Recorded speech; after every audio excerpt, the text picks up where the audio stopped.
What is going on, guys? Thank you so much for tuning into yet another episode of Yards Per Fantasy. I am your host, Kevin Brumley. Today, I am breaking down part 4 of my Dynasty running back series. So, the first 3 parts, I covered Miles Sanders, Devin Singletary, and Ronald Jones. Okay, my 4th and 5th parts are going to be on rookie running backs that I think are flying under the radar. I mean, of course, you have your guys like, Jonathan Taylor, J.K. Dobbins, who are the bigger name backs coming out of this year's draft, DeAndre Swift. But I kind of want to go a little bit deeper into it and talk about some guys that might not produce this year. But again, we're talking about dynasty football, so we're looking into the future. These people could maybe produce this year, probably not, but they're guys you can get on the cheap who are going to help you into the future. So the young man I am covering today is Darrynton Evans. I loved him coming out of college. I thought he had excellent production. He was number 9 in the nation in rushing last year with over 1,400 yards. Coming from Appalachian State, the Tennessee Titans got him late 3rd round. Yes, he is behind Derrick Henry. Okay, so no, he's not probably going to get a ton of touches this year. Okay, Derrick Henry led the league in attempts last year. Okay, but again, I am talking about not right now. I'm talking about potentially next year because Derrick Henry's on the franchise tag. We don't know if we're going to see Derrick Henry back in Tennessee after this year. Okay, teams aren't paying running backs at this point. We could see Evans become the feature back in Tennessee. So I want to break down some stats and let's check this out. When breaking down rookie running backs, it can be difficult for the simple fact they do not have NFL tape for us to evaluate. So then you have to go back to college and evaluate that tape. But using Evans as a reference point, he played at Appalachian State. He wasn't playing major big league competition. Occasionally throughout his career, he did play a bigger name school. So then how do you weigh that against other rookie running backs? Jonathan Taylor going to Wisconsin or DeAndre Swift going to Georgia. They're playing, big, high level competition every single week. But how do you weigh that against somebody from a smaller school? Take David Montgomery from last season or Devin Singletary from smaller schools. It can become difficult. So then you have to go to the NFL Combine, which is also difficult because, a lot of times these numbers aren't relevant. 40-yard dash isn't the most relevant thing because A, they're running in their underwear, and B, how often do you get to run just 40 yards untouched straight line? It's not super often, okay? But there are some numbers we can look at to get a better reference point. I took all the high-level running backs and I put down their numbers right here from the NFL Combine. If they didn't do something, a drill, I put NA.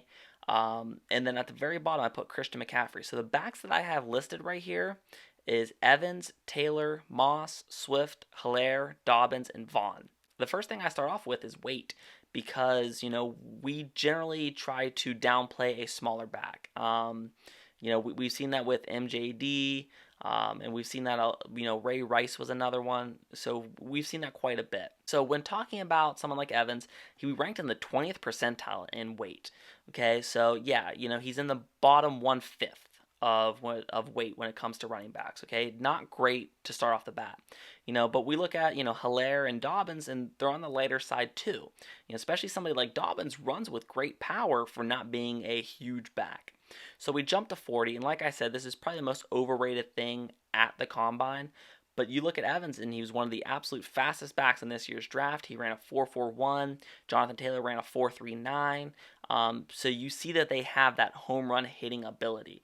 Out of this list, Evans is, definitely second by a lot. You look at vertical, and I always weigh vertical and broad jump extremely high because that shows lower body explosiveness. Okay, so Evans was in the 80th percentile in vertical, and the only person to surpass him here is Hilaire at 91 percentile. Okay, so that right there is showing me for a small back, he does have powerful legs. And then we go to the broad jump, he's in the 88th percentile, which is the highest out of all these backs. The bench press, again, is kind of an overrated thing, especially for running backs, because how often are they going to be, doing that kind of motion as a running back? But what it does show is it shows how, how hard someone's working, not only for the combine, but their work ethic in the weight room. So with Evans being, by far the smallest back of this list, He's the second strongest, which was really surprising to me. The 57th percentile, and again, to reference this, this is dating back to 2000 to 2020. So over the past 20 years, these are where these percentages are coming from. Someone like Jonathan Taylor, who was significantly bigger, wasn't as strong in the bench press. 3 cones of one that I really, really like because it shows their ability to accelerate outside of cuts. Unfortunately, this year's draft, not a lot of players at the running back position did the 3 cone. But that's when we can kind of use film in college as a little bit more of a reference point. We saw Evans get in and out of his cuts very, very quickly. Sometimes he'd be a one-cut runner, plant that foot in the ground, and gone. So I believe he would have excelled at this 3-cone drill, but I would have liked to have a number here to look at. So you're taking these rookie running backs, and let's weigh them against arguably the best running back in the league, which is Christian McCaffrey. So the weight between Evans and McCaffrey is almost identical, only a pound difference. 40-yard dash, Evans was the faster running back over McCaffrey. You go to vertical, very similar numbers again. You go to broad jump, Evans is actually a little bit more explosive, maybe in that lower half than a Christian McCaffrey. Bench press, I'm not exactly sure. I don't remember Christian McCaffrey, doing the bench press at the combine, but he only had 10 reps, which I thought was weird because he's definitely a strong guy. So I don't know if something happened. Maybe he strained something. So I'm not exactly sure on that number.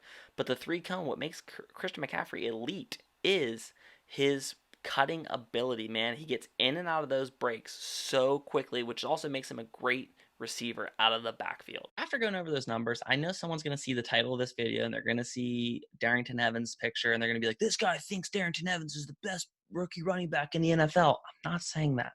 I'm saying Jonathan Taylor is going to go for a lot of money in an auction draft, and he should. And DeAndre Swift, same thing. And, Clyde Edwards-Helaire, same thing. Okay, these guys deserve to, be paid with more money than a Darrynton Evans for an auction draft. Okay, but what I am saying is you're going to get Evans on the cheap. For a startup dynasty league, they have Evans as RB 49. That's pretty high for a guy who could be a starter next year. Even if it's something where you get him now, hold him for a year, he starts off the season well next year and you want to sell high, I think that's a good option. If he's something you can maybe grab in a dynasty draft for, somewhere between that $5, $6, $7 range. The one thing that I am kind of worried about is he hasn't shown the ability to catch the ball, which is worrisome. But maybe that's something they can work on in Tennessee, and that's something, he could improve upon. And, like I said, with the, him being RB 49 in a startup dynasty league, in dynasty leagues that's already going on, he's the 10th running back and the 21st overall prospect in PPR for rookie drafts for dynasty leagues. Like I said, he's worth a shot. Take a chance on him. I liked his tape. I like his numbers from the combine. And I think this kid is going to blow up coming next year. So, Bo knows. Now you do too.